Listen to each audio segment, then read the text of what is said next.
কবিতা ক্ৰিয়েশ্যনলৈ আপোনালোক সকলোকে স্বাগতম জনাইছোঁ।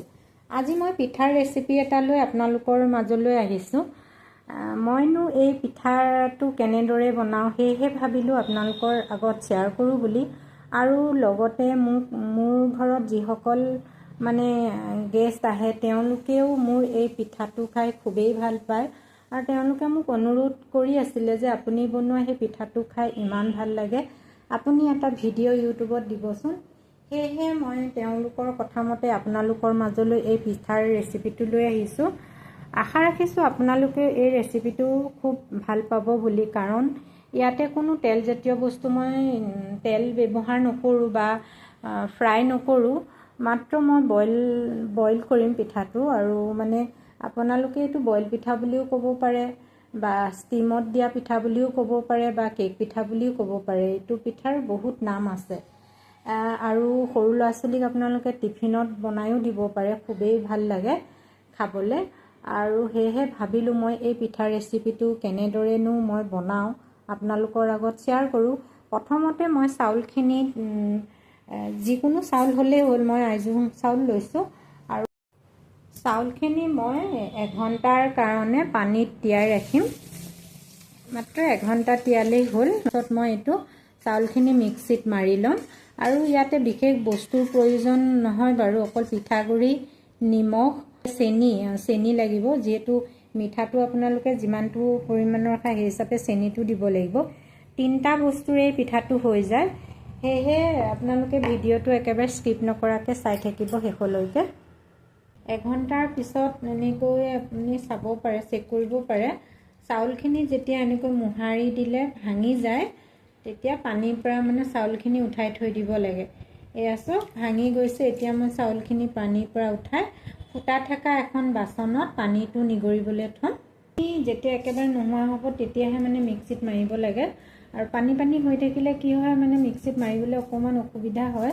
মিক্সি জাৰটোত মানে অকণমান লাডু হৈ যায়, সেইটো কাৰণে পানীটো একেবাৰে নোহোৱা হৈ গৈছে। এতিয়াহে মই মিক্সিত মাৰি ল'ম। আৰু মিক্সিত মাৰোঁতে একেবাৰে মিহি কৰি মাৰি ল'ব লাগিব, তেতিয়াহে মানে পিঠাটো খাবলৈ ধৰকচোন ভাল হ'ব।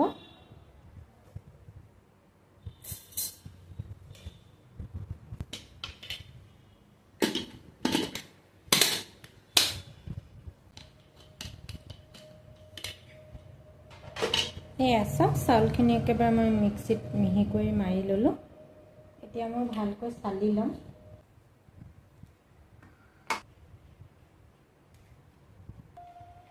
এয়া মই ভালদৰে চালি লৈছোঁ। এতিয়া মই পিঠাগুড়িৰ বেটাৰটো বনাই ল'ম। আৰু যিহেতু পিঠাগুড়িটো কেঁচা হয়, মই এইমাত্ৰ বনাই পিঠাটো বনাব ধৰিছোঁ ধৰকচোন। সেইটো কাৰণে কেঁচা পিঠাগুড়িত পানীটো অলপমান কম লাগে। পানীৰ পৰিমাণটো বহুত বেছি হৈ গ'লে একেবাৰে পাতল হৈ যায়। সেইটো কাৰণে পানীটো অলপ লাহে লাহে দিব।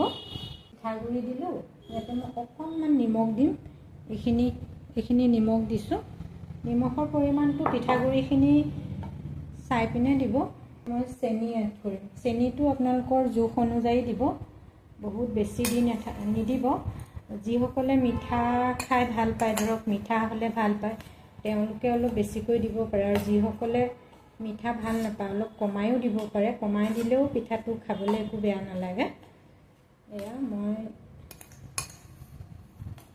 পিঠাটোৰ জোখ অনুযায়ী মই চেনিটো দিছোঁ আৰু অলপমান মই মিক্স কৰি লৈছোঁ চেনিখিনি।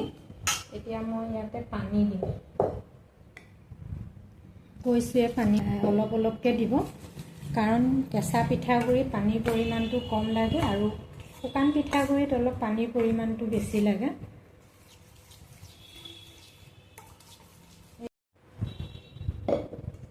এয়া চাওক চেনিটো অলপ মোটা হয়, সেইটো কাৰণে মই অলপমান মানে 2 মিনিট 3 মিনিটমান মই ঢাকি থৈ দিম। তাৰমানে চেনিটো অলপ গলিব দিছোঁ। নহ'বা যদি চেনিটো নগলে তেনেহ'লে পিঠাটোৰ তলত পৰি ৰংটো অলপ কালাৰটো বেয়া হৈ যাব। সেইটো কাৰণে মই 2-3 মিনিটমান ভালকৈ লৰাই ঢাকি থৈ দিছোঁ। 2-3 মিনিট ঢাকি থোৱাৰ পিছত মই এইটো টিফিন বাতিতে মই পিঠাটো বনাম। সেইটো কাৰণে মই ইয়াতে অকণমান তলত বাটাৰ সানি লৈছোঁ। যদি আপোনালোকে বাটাৰ যদি ভাল নাপায় তেনেহ'লে ৰিফাইন তেল অলপমান তলত সানি ল'ব পাৰে এনেকৈ। যিহেতু আমাৰ ঘৰত ৰিফাইন তেল নচলে সেইটো কাৰণে মই অকণমান বাটাৰেই লগাই লৈছোঁ। বাটাৰ লগালে কি হয়, গোন্ধটো অকণমান ধুনীয়া আহে আৰু আপোনাৰ তলতো নালাগে, খাবলৈও এটা ভাল টেষ্ট হয়। সেইটো কাৰণে মই ভালকৈ টিফিন বাতিটোত অলপ বাটাৰ লগাই ল'লোঁ। 3 মিনিট পিছত মই চাইছোঁ, এয়া চাওকচোন ঘোলটো এনেকুৱা হ'ব লাগে। ঘোলটো চব অকণমান পনীয়া হ'ল, কিয় চেনি দিছিলোঁ যে চেনিটো গলি যোৱাৰ পিছত অলপ পনীয়া হৈছে, এনেকুৱাই হ'ব লাগে। ইয়াতকৈ বেছি ডাঠ হ'লে পিঠাটো মানে ভিতৰখন নিসিজে আৰু খাবলৈও ভাল নালাগে। এনেকুৱাতে আপোনালোকে ঘোলটো বনালে মানে পিঠাখনৰ ভিতৰটো সিজে আৰু খুব কোমল হয়, খাবলৈও খুব ভাল লাগে। এতিয়া ইয়াতে মই এই ঘোলখিনি ইয়াতে দি দিম।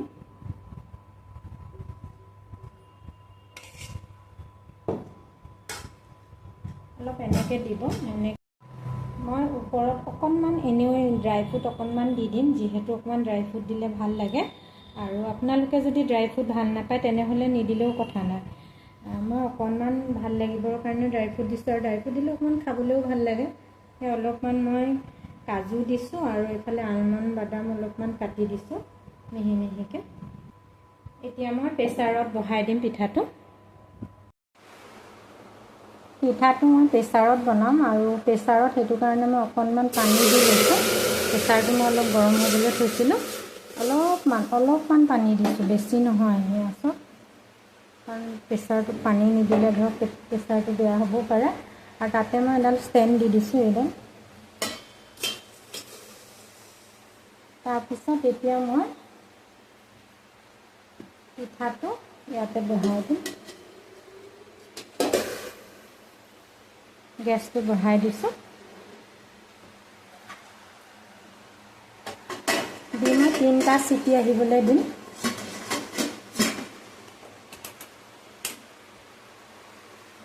গেছটো মই হাইত দিছোঁ আৰু 3টা চিটি আহিবলৈ দিম।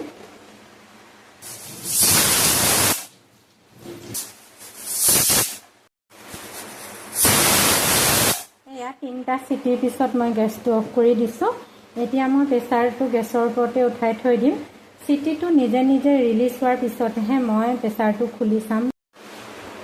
এয়া চিটিটো নিজে নিজে ৰিলিজ হ'ল, চাওকচোন 3টা চিটি দিছিলোঁ। এতিয়া মই খুলি চাম।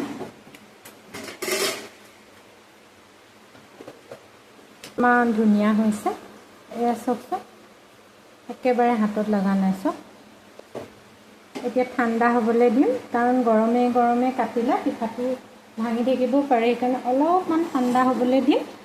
এয়া চব ঠাণ্ডা হোৱাৰ পিছত এতিয়া মই পিঠাটো কাটিম। 15 মিনিট 20 মিনিটমান মই ঠাণ্ডা হ'বলৈ দিছিলোঁ, কাৰণ গৰমে গৰমে কাটিলে এই পিঠাটো ভাঙি থাকে। সেইটো কাৰণে অলপ ঠাণ্ডা হোৱাৰ পিছত কাটিব লাগে, তেতিয়া পিঠাটো মানে খুব ধুনীয়া এটা শ্বেপ দিব পাৰি। আৰু এয়া চাওক, এতিয়া মই কাটিম। আৰু চাওকচোন কিমান ধুনীয়া হৈছে, একেবাৰে হাতত লগা নাই। চাওকচোন এয়া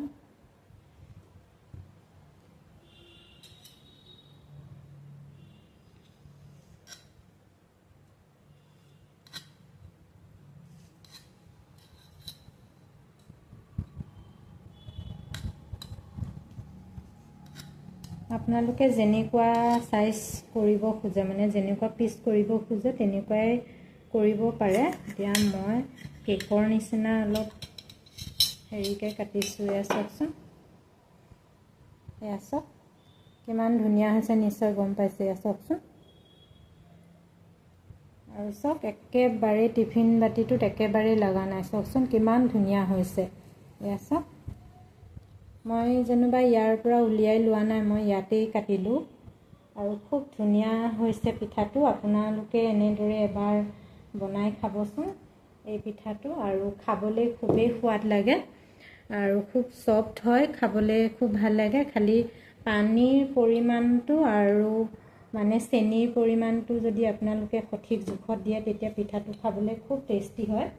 আৰু আশা ৰাখিছোঁ আপোনালোকে মোৰ এই ভিডিঅ'টো চাই নিশ্চয় ভাল পাব বুলি। যদি মোৰ ভিডিঅ'টো চাই ভাল পায় তেনেহ'লে এটা লাইক কৰিব, কমেণ্ট কৰিব, আৰু লগতে মোৰ চেনেলটো ছাবস্ক্ৰাইব কৰিব বুলি আশা ৰাখিলোঁ আপোনালোকৰ অকণমান মৰম আৰু আশীৰ্বাদে চেনেলটো আগবাঢ়ি যোৱাত সহায় কৰিব নহয় জানো। আৰু মোৰ যদি এই ভিডিঅ'টো আপোনালোকৰ ভাল লাগে তেনেহ'লে আপোনালোকে বেল আইকনটো কাষত থকা বেল আইকনটো অল কৰি দিব। তাৰমানে কেতিয়াবা কি হয় ভিডিঅ'টো চাওঁ বুলি পিছত ভাবিলেও ভিডিঅ'টো নোহোৱা হৈ থাকে, লুকাই যায় ধৰকচোন, বহুত বিচাৰিবলগীয়া হয়। সেইটো কাৰণে আপোনালোকে ছাবস্ক্ৰাইব কৰাৰ লগে লগে যদি বেল আইকনটো অল কৰি দিয়ে তেতিয়া ভিডিঅ'সমূহৰ নটিফিকেশ্যন পাই থাকিব। মই যেতিয়াই ভিডিঅ' আপলোড কৰোঁ আপোনালোকে নটিফিকেশ্যনটো পাই থাকিব। সেইটো কাৰণে বেল আইকনটো অল কৰি দিব। আপোনালোকে দেখি নিশ্চয় অনুমান কৰিব পাৰিছে কিমান ধুনীয়া হৈছে পিঠাটো। দেখাত যেনেকুৱা ধুনীয়া হৈছে এই পিঠাটো খাবলৈও তেনেকুৱাই খুব সোৱাদ লাগে। আপোনালোকে মোৰ ভিডিঅ'টো সম্পূৰ্ণকৈ চোৱাৰ কাৰণে অশেষ ধন্যবাদ জনালোঁ। আৰু এটা নতুন ৰেচিপিৰ ভিডিঅ' আপোনালোকৰ মাজলৈ লৈ অহাৰ প্ৰতিশ্ৰুতিৰে আজিলৈ আহোঁ। Bye bye.